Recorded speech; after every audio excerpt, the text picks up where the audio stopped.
I love springtime baking because it can be decadent and simple at the same time. And when I think of French classics, a cannelé comes to mind.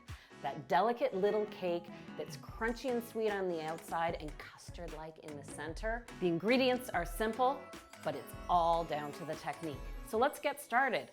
This is a traditional Bordeaux style cannelé. So that means I am using rum and vanilla as the key flavors.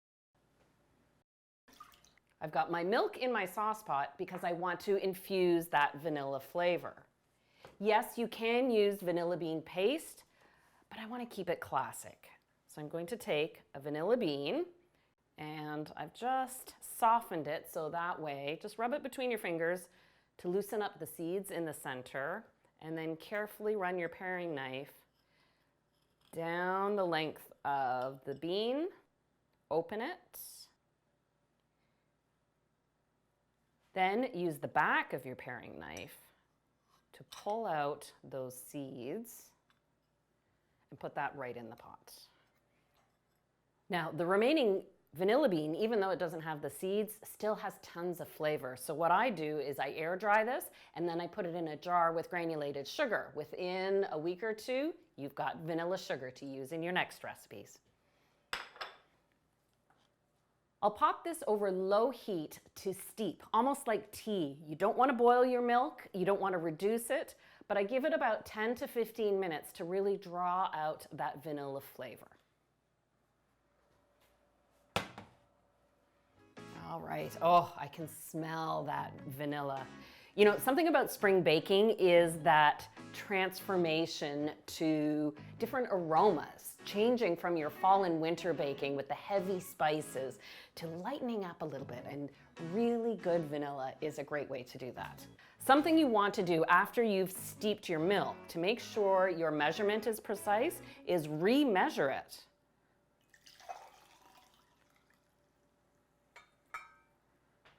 And my milk was on low enough heat. I didn't lose any volume. If your milk had reduced, you could just top it up with a couple milliliters of extra milk to bring it back to that original measurement. And now I'm going to melt in my butter and whisk in my sugar. So I'm cooling down the milk at the same time as I'm letting the sugar dissolve. A cannelé batter, it's like a very sweet version of a crepe batter. Or if you've ever made a popover or Yorkshire pudding, it's in that same vein, of course, with the extra sugar. A classic Bordeaux cannelé uses a little bit of rum as a flavoring. You could use a different spirit if you wanted to, or eliminate it without replacing anything else. I'm going for the classic. And now that my milk has cooled down a bit, because I've added the butter and sugar, I can add my eggs. 1 egg yolk and 1 large egg.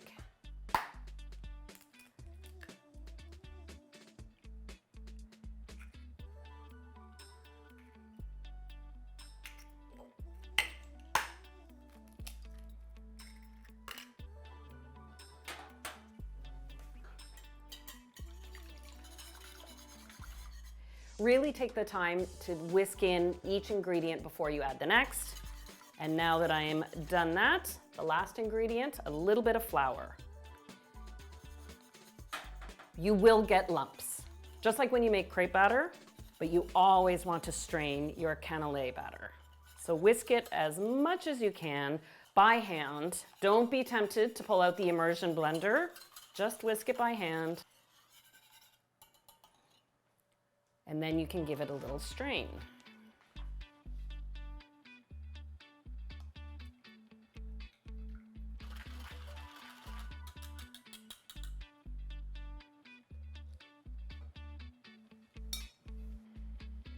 And patience is the key when it comes to cannelé. The recipe is simple, the ingredients are simple, but time is the most important element to making a good cannelé. You want to let this batter chill for a minimum of 12 hours up to 24 hours.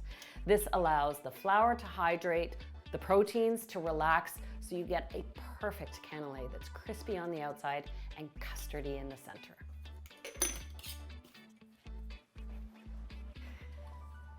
Before I can bake my cannelé, I have to get my pan ready.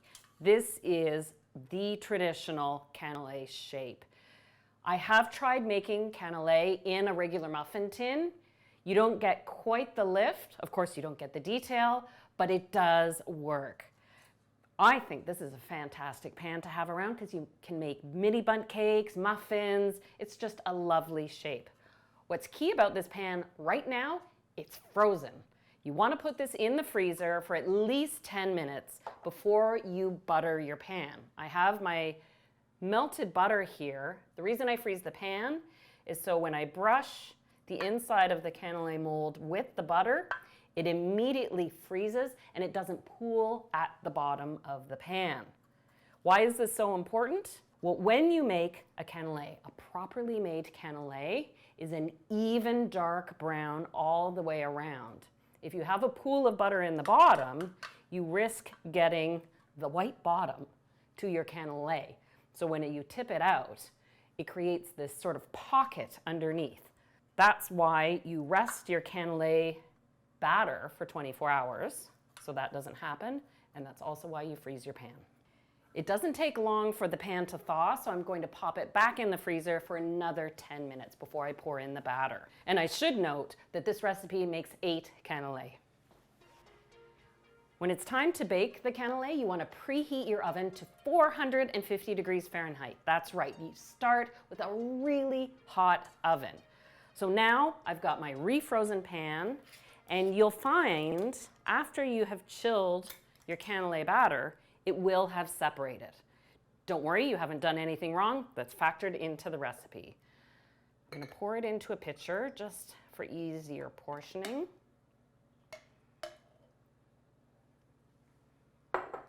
And because the butter will have set a little bit, just very gently stir that butter layer back in.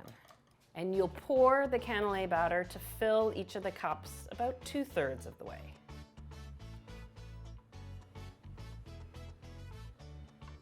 And now it's time for the oven to do the rest of the work. This is going to sound crazy, but these cannelé, as small as they are, take 45 minutes to bake. That's right. So first you bake them for 10 minutes at 450, then you reduce the oven temperature to 375 and let them go for another 35 minutes. You will see the cannelé turn a deep dark brown. Don't worry, they're not burning. That's how you get that beautiful caramelized crust, but when you cut inside, they will be custardy and creamy and delicious.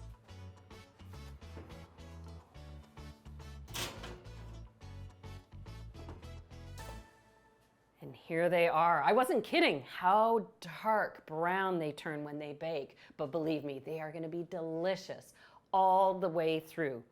I let the cannelé cool in their pan for about 10 minutes, and then I turn them out to finish cooling completely. You need to tip those cannelé out of the pan while they're hot, otherwise you might get condensation and you'll lose that beautiful crust. So these are ready to plate, and I do like to enjoy cannelé the day they're baked for that crust, but you can pack them in an airtight container and reheat them the next day, not in the microwave, but in a 350 oven to get that outside crust back. Normally, I just pick up a cannelé and eat it just like that. 3-4 bites and you're done. But I want to show you that interior.